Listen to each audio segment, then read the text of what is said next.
Trazendo aqui, pessoal, mais um vídeo para vocês, mais um vídeo curto, direto, para falar a respeito de um assunto muito importante.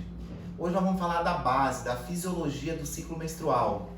Fica comigo até o final desse vídeo, você vai entender. Eu sou o Gilberto Santos e para entender um pouquinho essa questão do ciclo menstrual, aquela velha história, aquele sintoma que as pessoas falam não, falam até hoje.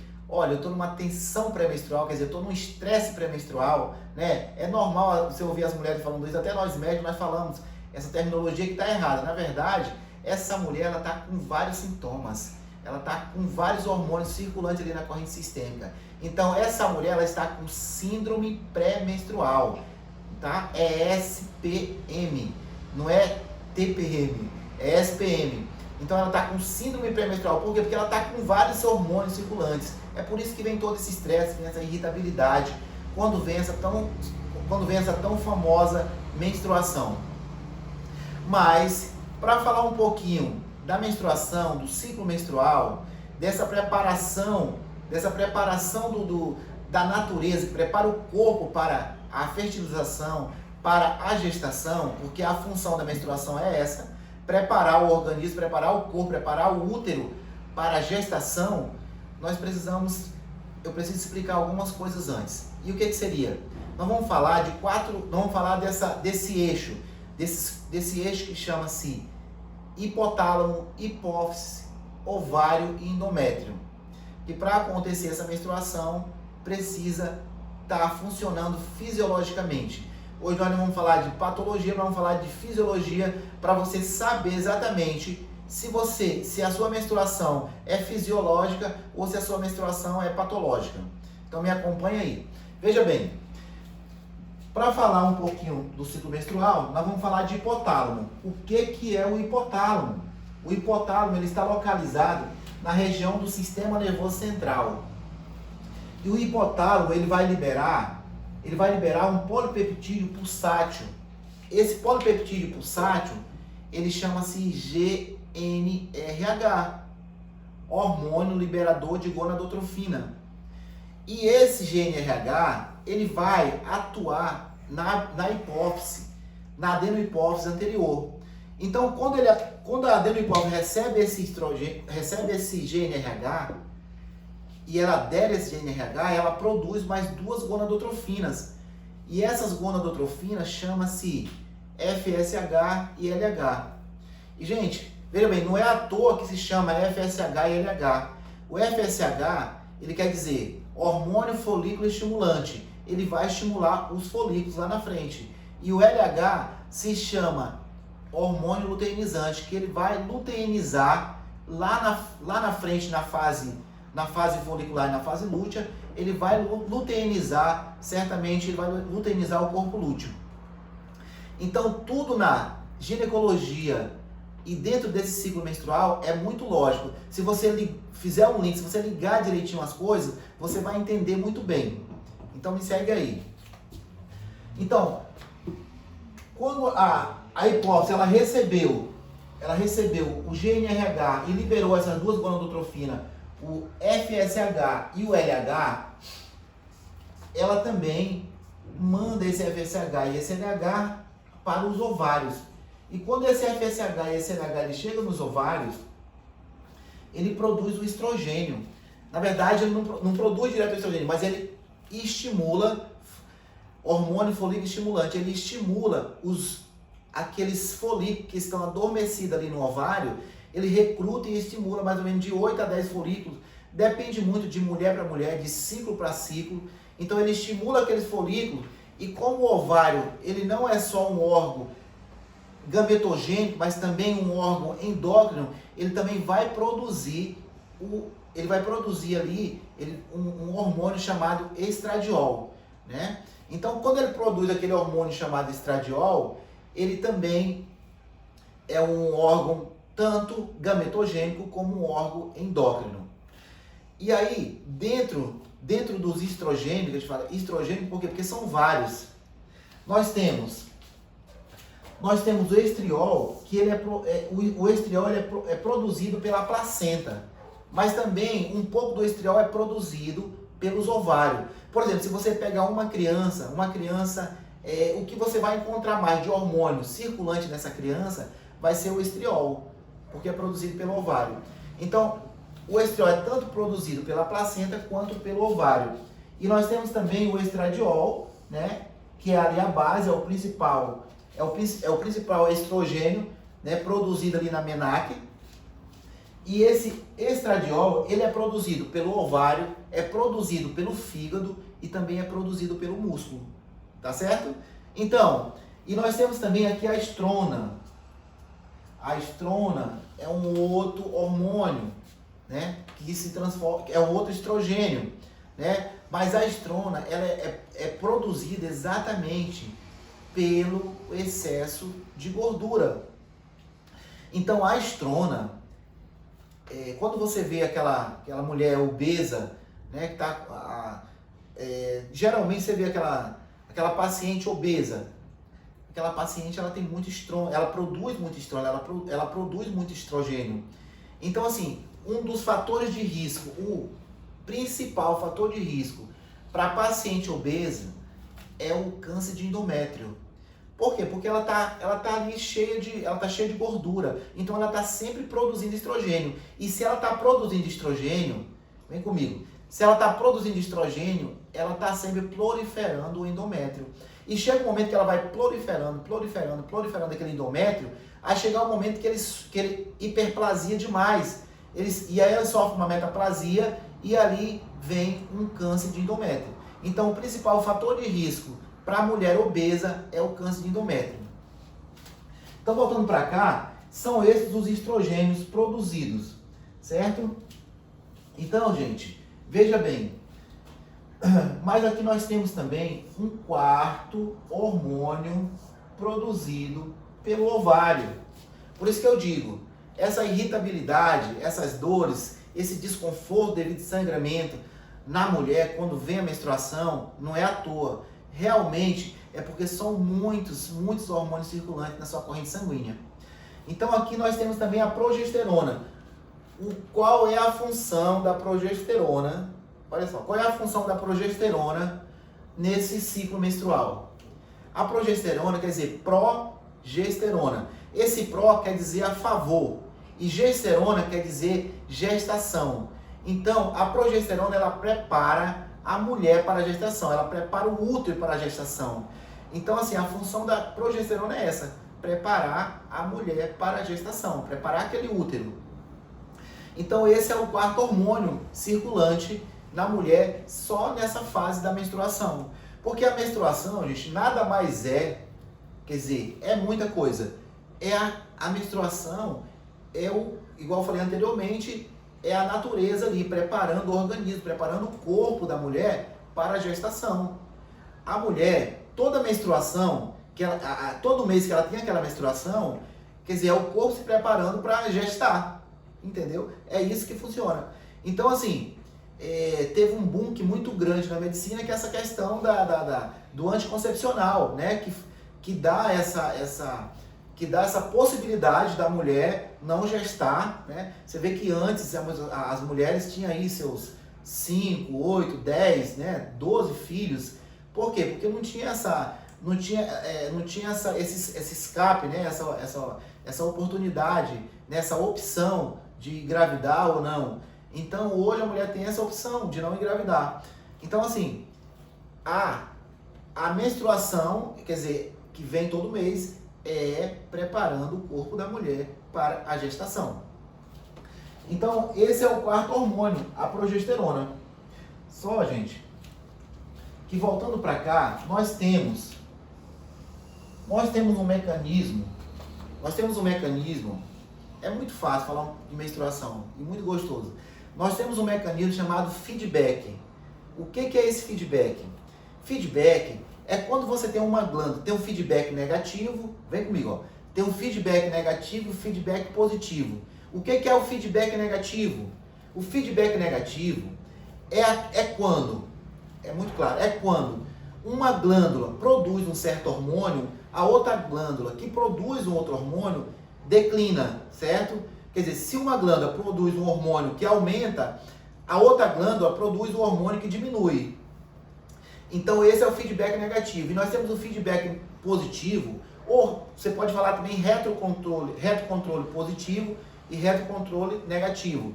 Que é o quê? O que é o feedback positivo? É aquela glândula que produz um hormônio que aumenta e a outra glândula produz também um outro hormônio que aumenta também. Então isso quer dizer, nós temos aí um feedback positivo. Então voltando comigo aqui, gente, a média do ciclo menstrual é de 28 dias. Você pode pegar uma mulher do Brasil, da África, dos Estados Unidos, de qualquer lugar do mundo que a média do ciclo menstrual é de 28 dias. Agora, pode ultrapassar esses 28 dias. Se chegar até 38 dias, também está dentro da normalidade. Dos 28 também até os 24 dias está dentro da normalidade, certo?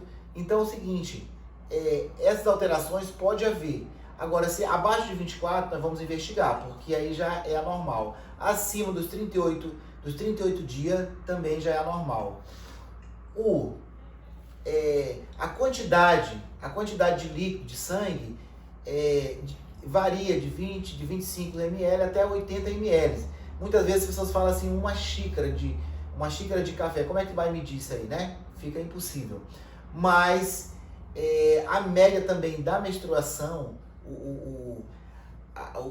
a quantidade de dia, né, que a mulher pode ficar menstruada, está dentro da normalidade, está dentro da fisiologia, é de 4 a 8 dias. Acima de 8 dias está normal, abaixo de 4 dias está normal.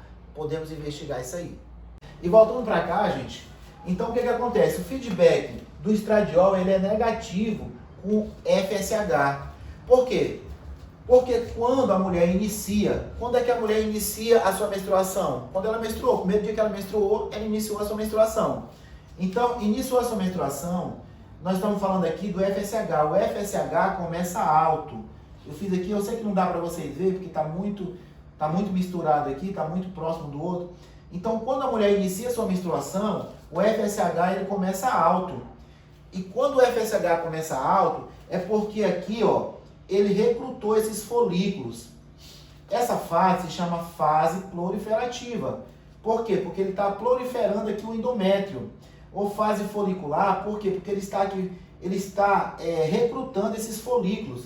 E esses folículos, o que é que vão fazer? Esses folículos, gente, eles vão também produzir, igual eu falei anterior, eles vão produzir estradiol, tá certo? Eles vão produzir estradiol para que esse estradiol, eles vão produzir estradiol para cada vez mais, quando esses folículos vão chegando aqui perto dos 14 dias, perto do término da fase folicular ou proliferativa, esse folículo, ele vai produzindo menos estradiol. Por quê? Porque ele vai sofrendo uma atresia. Ó, ele começa aqui com 8 a 10 folículos, no início da fase folicular ou proliferativa, aqui no primeiro dia de menstruação. Ele começa com mais ou menos 8 a 10 folículos. E ele vai perdendo, ele vai sofrendo uma atresia. O que é isso? Morte celular. Ele vai sofrendo uma atresia. E quando ele chega aqui perto da fase dos 14 dias, no final da fase proliferativa ou folicular, ele está com apenas um folículo. Chama-se o quê? Chama-se folículo dominante. E, então assim, como ele está apenas com um folículo, então a produção de estradiol dele já é bem menor. Porque ele está apenas com folículos. Então ele não aguenta mais produzir, porque aqui ele começou produzindo aqui, ó, com 8 a 10 folículos. Aqui ele vai perdendo, quando chega aqui no final da fase, ele está apenas com 1. Então ele não aguenta mais produzir aqui, manter aquele nível, ele não consegue mais manter aquele nível de estradiol. Então aqui, o FSH, ele quando começa o ciclo menstrual, ele começa alto, com níveis altos, e quando os folículos começam a produzir estradiol, e esse estradiol ele tem um feedback negativo com o FSH, o que é isso? Quando os folículos começam a produzir estradiol, o FSH começa a declinar, começa a baixar. Porque quando o folículo começa a produzir estradiol, a adenohipófise, ela começa a diminuir, e ela começa a diminuir a produção de FSH. Então ela não manda FSH, porque é um feedback negativo. Então o que acontece? A produção de estradiol aumenta aqui no início da fase folicular ou proliferativa, mas quando ela chega aqui no término da fase folicular ou proliferativa, que ele não aguenta mais produzir estradiol, porque tem apenas um folículo chamado folículo dominante, então esse pico de estradiol cai. E falando também para vocês aqui, que esse estradiol, ele tem um feedback negativo com a FSH, mas ele tem um feedback positivo com o LH, com o hormônio luteinizante. E como é que funciona esse feedback positivo com FSH, com o LH? Esse feedback positivo com o LH, ele funciona da seguinte forma: quanto mais estradiol o folículo produz, mais estradiol a adenohipófise libera na corrente sistêmica. Então, assim, eles aumentam os dois juntos. Então, aqui, nós temos, eu coloquei aqui no gráfico, o FSH, quando aumenta a produção aqui de estradiol, aumenta a produção também de FSH. E esse FSH, ele vem aqui, ó, ele ultrapassa, ele vem aqui para cima. Ele ultrapassa aumenta a produção de LH. E esse LH, ele ultrapassa aqui o FSH, ultrapassa o estradiol. E quando esse folículo dominante, ele chega aqui no término da fase folicular ou proliferativa, que ele não consegue mais produzir estrogênio, o que acontece? Acontece um pico. Ali cai o pico de estradiol. Quando cai o pico de estradiol, consequentemente, 12 horas depois, cai o pico de LH. E é esse pico de LH, se não tiver pico de LH, não vai haver um rompimento daquele folículo, né, aonde vai sair aquele gameta daquele folículo. E aquele gameta é capturado pelas trompas uterinas. Então, olha só, para haver ovulação, não é fecundação. Para haver ovulação, tem que haver um pico de LH, tem que haver um pico de estradiol, tem que haver um pico de LH, né? E tem que haver rompimento do folículo. Tem que haver rompimento do folículo. E esse folículo ele vai ser capturado pelas trompas uterinas e guardadinho ali nas trompas. Por enquanto ele vai ficar guardado ali. Certo? Então, vai haver esse pico de estradiol, pico de LH, e vai haver o rompimento desse folículo. Esse folículo vai ser capturado e guardado ali nas trompas. Vamos ficar por aqui. Então, o que acontece?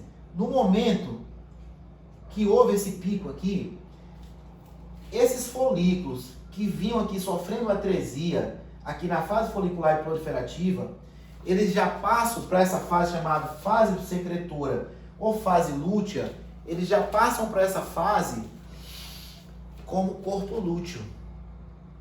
Esse corpo lúteo, ele começa aqui com a produção de estrogênio e a produção de progesterona, que é o quarto hormônio aqui circulante.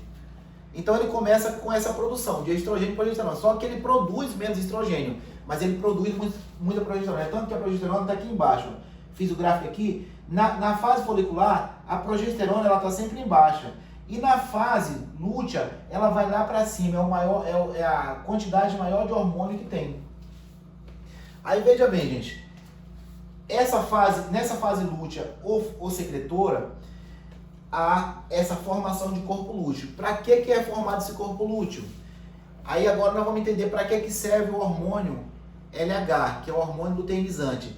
Ele serve porque ele vai produzir ali, ele vai luteinizar aquele corpo lúteo para receber aquele ovo, caso esse oócito seja fecundado, porque ainda não é um óvulo, ainda é um oócito, ainda é um gameta.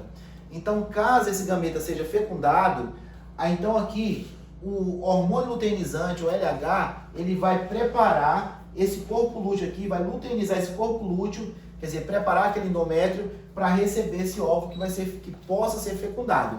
Até aqui nós estamos falando da fisiologia da menstruação, mas eu vou explicar um pouquinho mais na frente aqui sobre caso ele seja fecundado ou não.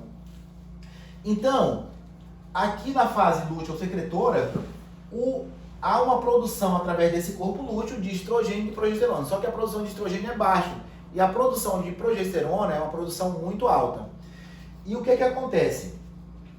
Mas aí aconteceu que foi produzindo progesterona aqui foi diminuindo um pouquinho, foi sofrendo uma atresia, foi sofrendo luteólise, quer dizer, foi morrendo ali, foi degradando ali aquelas partes do corpo lúteo, né? Foi diminuindo cada vez mais, foi baixando, e no momento em que esse corpo lúteo, ele foi sofrendo essa atresia, foi sofrendo essa luteólise, ele foi diminuindo, então ele foi perdendo a capacidade ele foi perdendo a capacidade, olha só, ele foi perdendo a capacidade de produzir estrogênio, de produzir progesterona. E se ele não tem estrogênio e progesterona, ele vai sofrer uma luteólise e vai acabar ali. E o que que acontece? O FSH, que começou alto aqui no início da menstruação, no início da fase proliferativa e da fase folicular, ele vai começar a aumentar de novo. Por quê? Porque o estrogênio, vocês lembram que o estrogênio, ele tem um feedback negativo com o FSH. Então, se o estrogênio está diminuindo e a progesterona também está diminuindo, lembrando também que a progesterona, ela também inibe o estrogênio. Então, assim, por isso que o estrogênio ele está em fase, na fase lútea, o estrogênio ele tá baixo. Ele tem estrogênio ali, mas ele está baixo. Por quê? Porque a progesterona ele inibe o receptor do estrogênio. Então, se não tem mais produção de progesterona, não tem produção de estrogênio, aí nós já vai ter aqui um aumento aqui, terminou aqui no dia 28, essa fase, a menstruação, né? Quer dizer, teve a descamação, a mulher menstruou e esse corpo lúteo foi descamado. E o que acontece? Se ele for descamado, já vai começar uma nova fase subsequente, que seria o aumento do FSH para uma nova fase, para uma nova preparação do organismo, do corpo, a natureza preparando ali o corpo da mulher, o útero para uma próxima gestação. Aí você me pergunta, Gilberto, e se tivesse havido a fecundação? Porque aqui nós estamos falando de ovulação, que a mulher ovulou, né? Naquele caso em que a mulher ovula.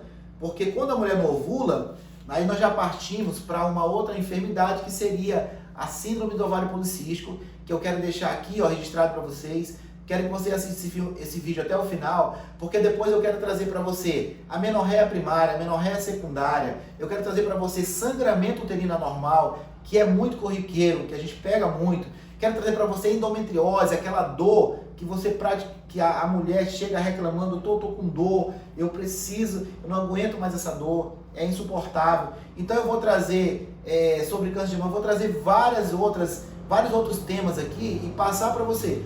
Mas para você entender esse tema, assiste 1, 2, 3 vezes esse vídeo aqui de ciclo menstrual, tá certo? Então o que acontece? Aí você me pergunta o seguinte, Gilberto, e se a mulher tivesse fecundado? Aí é o seguinte, no momento que foi rompido aquele folículo, teve o pico de estradiol, teve o pico de LH, e aquele folículo ele foi rompido, e aquele gameta saiu e foi capturado ali pelas trompas uterinas, aí o que acontece? Digamos que a mulher teve relação, ela teve uma relação, e aí o espermatozoide chegou até aquele óvulo e fecundou aquele óvulo. Se ele fecundou aquele óvulo, ali já começou o desenvolvimento daquele óvulo, certo? Já se transformou em óvulo e já começou o desenvolvimento daquele óvulo e aquele desenvolvimento vai se transformando em embrião. Então, ali há uma ativação do trofoblasto, mais comumente chamado sincistofoblasto. Por quê? Porque ali nós ainda temos ali a permanência do corpo lúteo, né? Porque aquele oócito, aquele gameta, ele está guardado, está capturado ali na trompa uterina, mas através do corpo lúteo, que ali há a progesterona, certo? Aquela progesterona é que mantém, a luteinização do hormônio LH é que mantém aquele oócito, aquele gameta guardadinho ali, é que protege ele. Mas, a partir, aí assim, aquela luteinização do LH, aquela produção de progesterona, de estrogênio, juntos, pouco estrogênio mais junto, é que guarda aquele gameta, que guarda aquele óvulo ali capturado pela tromboterina. Aí digamos que houve a fecundação. Houve a fecundação, né? Houve a fecundação, o espermatozoide chegou ali, fecundou aquele óvulo começou a desenvolver. Aí nós estamos falando de um embrião. Então, o que acontece agora? Agora a progesterona não é mais o suficiente para guardar aquele óvulo. Então, o trofoblasto, o cistrofoblasta, ele vai produzir agora beta-HCG. E aquele beta-HCG produzido pelo cistrofoblasta, ele vai... ali a progesterona ela dura mais ou menos ali as suas 6, 8 semanas, e a partir de 8, 10 semanas, o cistrofoblasta já produziu ali o beta-HCG, e ali a própria placenta que já é a responsável pela produção de beta-HCG e pelo hormônio gonadotrofina coriônica para proteger aquele embrião que vai se desenvolver. Então esse seria, espero que vocês entendam. Qualquer coisa, manda alguma coisa no direct que eu vou responder. São meus primeiros vídeos, mas a gente vai, igual eu falei, vamos gravar vários outros vídeos aí, uns vídeos bem curtos, mais direto, para que você entenda.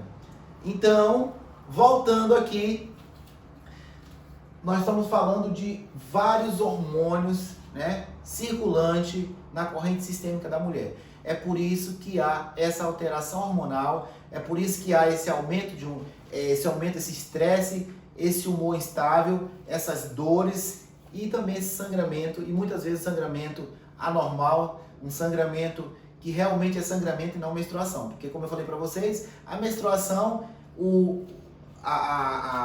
se você for medir a quantidade da menstruação, seria mais ou menos de 20 a 80 ml.